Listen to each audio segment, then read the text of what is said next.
नौजवान था और यतीम भी था। शौक बन गया दीन पढ़ने का। मोहल्लेदार इलाके वाले कहने लगे कहाँ से कमाएगा, ना बाप है ना माँ है ना घर है, कहाँ से।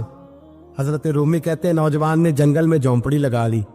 वहां वो सुबह मदरसे जाता, शाम को जंगल में रहता, वहां अल्लाह अल्लाह करता, सबक याद करता। एक दिन बादशाह की बेटी रास्ता भूल गई, जंगल में आई सहेलियों के साथ, बॉडीगार्ड भी साथ थे पर रास्ता भूल गई।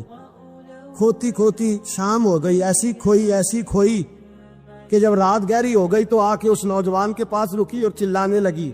शेर के दहाड़ने की आवाज आती है, भेड़िए के बोलने की आवाज आती है। नौजवान अकेला, सहेलियां बिछड़ गई, गार्ड बिछड़ गए। कहने लगी मैं परेशान हूँ, मुझे जगह मिल जाएगी। नौजवान कहता मैंने शहजादी देखी और मुझे भी पता था कि घर एक ही है और आग को अंदर से दरवाजा भी बंद करना पड़ता है, जंगल जानवर भी आ जाते।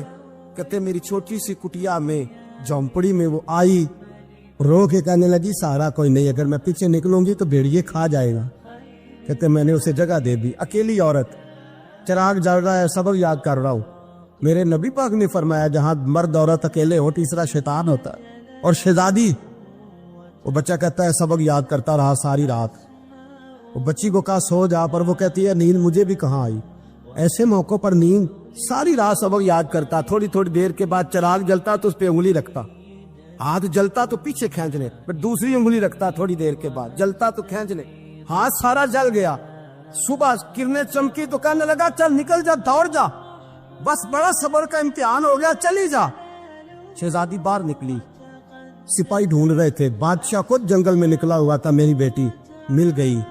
बादशाह तन्हाई में जाके कहने लगा बेटा मैं दुनिया को बताऊंगा कि मेरी बेटी खोई नहीं थी, सिपाही साथ ही थे। ये बड़ा मुश्किल होता है, बेटी तो भूल के भी रात कहीं रह पड़े तो लोग जीने नहीं देते, तो बेटा मुश्किल हो जाएगा मेरे लिए। कहाँ थी? उसने कहा नेक नौजवान के पास। उसने कहा बेटा मैं तो तेरी बात मानूंगा पर दुनिया नहीं मानेगी। अगर उस नौजवान ने किसी को बता दिया कि तू उसके पास थी तो फिर लोग मेरा जीना मुहाल कर देंगे। बेटा मैं मर जाऊंगा, मेरी मजबूरी ये है कि वो कहीं राज ना उगल दे वो नौजवान, उसे कत्ल करना पड़ेगा। औरत ने मिन्नतें की, उस बेटी ने कहा मेरे मौसम को मारोगे, रोई। और वो कहने लगा मैं बादशाह, वो मेरा अपना वकार है, मैं उसको छोड़ नहीं सकता। गिरफ्तार कर लाए सिपाही। वक्त तय हो गया सजा का। अकेले कारकोशरी में रखा गया, जो उसके खास एतबार वाले थे उनकी ड्यूटी लगाई। बादशाह ने बुलाया, पहले बिलम आया। औरत कहने लगी, बेटी कहने लगी एक दफा तो बुलाओ ना, एक सवाल बस पर्दे में रह के पूछना है और फिर जो आपका जी चाहे, मेरे मौसम को मारना तो है, तो मर्जी आपकी। सामने खड़ा किया, नौजवान पर्दे के पीछे, औरत खड़ी हो गई। बादशाह बीच बैठ गया। बीबी कहने लगी सारी रात बेदार मैं भी रही, सोया तू भी नहीं। वो जो तू चिराग के करीब हाथ लगा के जलाता था वो समझ नहीं आई।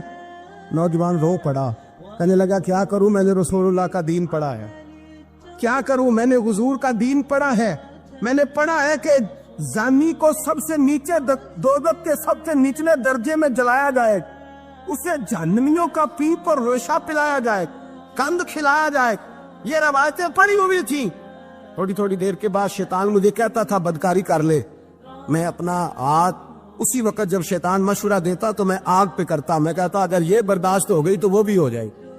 जब हाथ जलता तो मैं समझ जाता नहीं तुझसे तो ये नहीं बर्दाश्त होती तो वो कैसे होगी। फिर मुझे शैतान मशवरा देता कोई देख नहीं रहा तो बुलाने नहीं गया, खुद आई, मैं दूसरी उंगली लगा देता। मैंने हाथ जलाया और मैं समझ गया जब छोटे से चिराग की इतनी सी शमा की आग नहीं बर्दाश्त होती तो दोज़ख कैसे बर्दाश्त होगी। कहता मैं बाज आया। बादशाह ने ये कहानी सुनी, लफ्ज सुने तो चीख मार के रोया। कहने लगा ओ तालिब इल्म, तू तो मेरे नबी का सच्चा गुलाम है और मेरे रसूल के जो सच्चे गुलाम होते हैं उन्हें फांसियां नहीं दी जाती, उन्हें तख्त पर बिठाया जाता है। अब तुझे सजा नहीं होगी बल्कि मैं अपनी बेटी का निकाह तेरे साथ करूंगा और मेरे बाद इस सल्तनत का बादशाह भी तू ही बनेगा।